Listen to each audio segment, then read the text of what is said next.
Hello children. So children, today in this video we will discuss with our new chapter, that is chapter 12, electricity and circuits.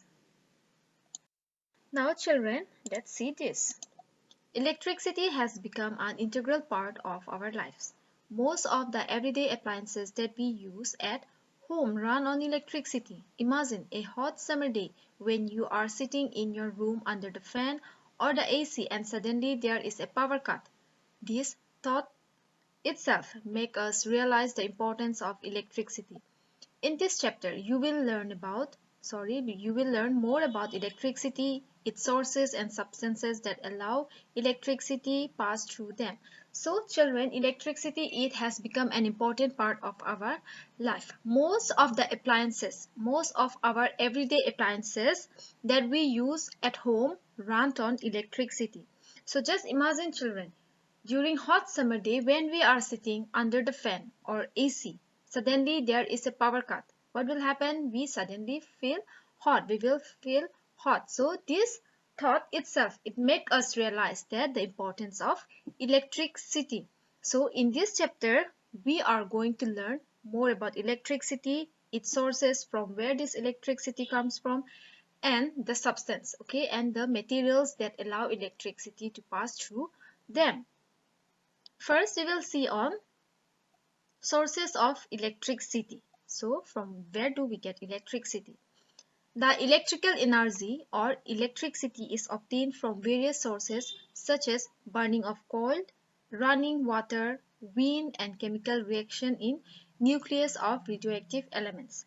You will study about these sources of electricity in detail in higher classes. So, we get electricity from burning of coal, okay, running water, wind, and chemical reaction also in nucleus of radioactive elements. So we are going to learn more about this in our higher classes. So children, you see this is the wind energy. This is windmill and we get power from here also, windmill or wind energy.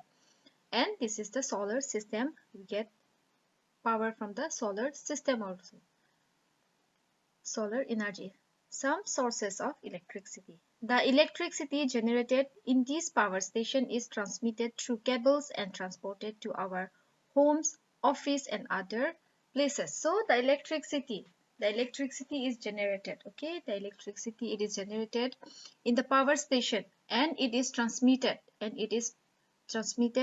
through our home through cables and transported to our home, office and other places also.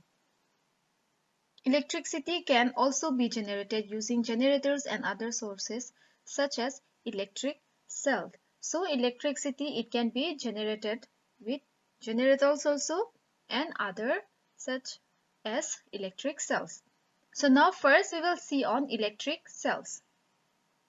An electric cells or simply a cell is a device that converts chemical energy into electrical energy. So electrical cell it is a device that can convert chemical energy into electrical energy.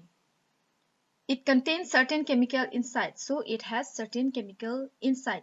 The reaction between this chemical give rise to an electric current. So there used to be a chemical inside these cells and they react with each other, and by reacting they give rise to an electric current. Each cell has two terminals, positive and negative, okay? Each cell has two terminals, that is positive and negative. The cell is marked with a positive sign plus and negative sign minus. So positive sign will be plus and negative sign will be minus to indicate the respective terminals so that we can see. So that to indicate the respective terminal. The common electric cell used in appliances such as torch and TV remote is a dry cell. So the common one used in torch, in TV remote and all, it is a dry cell. A dry cell is a source of electric current. So this dry cell, it is also a source of electric current. It is called dry cell because it contains dry or semi-solid ingredients. Why it is called dry cell? Because it contains dry or semi-liquid ingredients. So now we will try to solve some questions and we will move to another topic.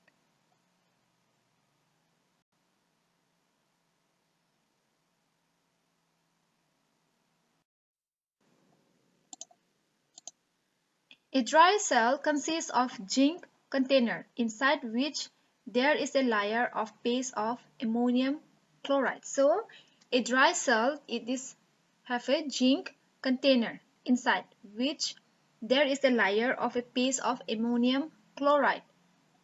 A carbon rod covered with a metal cape. So there used to be a carbon rod and with a metal cape. You will see here. Is at the center of the cell. Okay, a carbon rod covered with a metal cape is at the center of the cell, center, the middle. The carbon rod is surrounded by a mixture of manganese dioxide and carbon powder. So this this carbon rod, it is surrounded by mixture of manganese dioxide and carbon powder.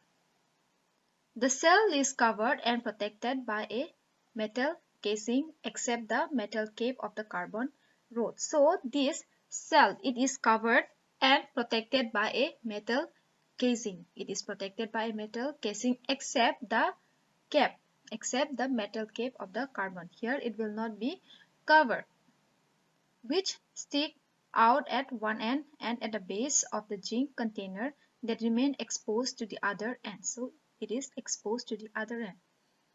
A dry cell has two terminals, the metal cap, which act as a positive terminal, and the metal base, which act as a negative terminal. So you see, this is the positive terminal and here it is the negative terminal. When the terminals of the cells are connected to the wire, electricity is produced. So when these two terminals are connected, okay, these produce electricity. These cells get affected at high temperature, hence they should be stored in shades and keep away from direct exposure to sunlight. So these cells, they get affected, they destroy at high temperature, hence it should be stored in cold shade or kept away from direct exposed to sunlight. When not in use, the cells should be removed from the device such as torch, camera, transistor and radio to avoid the leakage of the cells. So if we are not using these cells, we should remove from the device such as torch, camera, transistor, radio, so that to avoid leakage of the cells. Different types of cells are used in different devices. So we use different types of cells in different devices. The cell used in wrist watches and calculators are called button cells. So this is the button cells and these are used in wrist watch and calculators. They are called button cells because of their button look shape. Cells used in TV and AC remote are usually AAA or AA type. Similarly, a mobile phone works on different type of cells. Figure 12.4 shows different types of dry cells. So this is AAA cells, this is AA cells.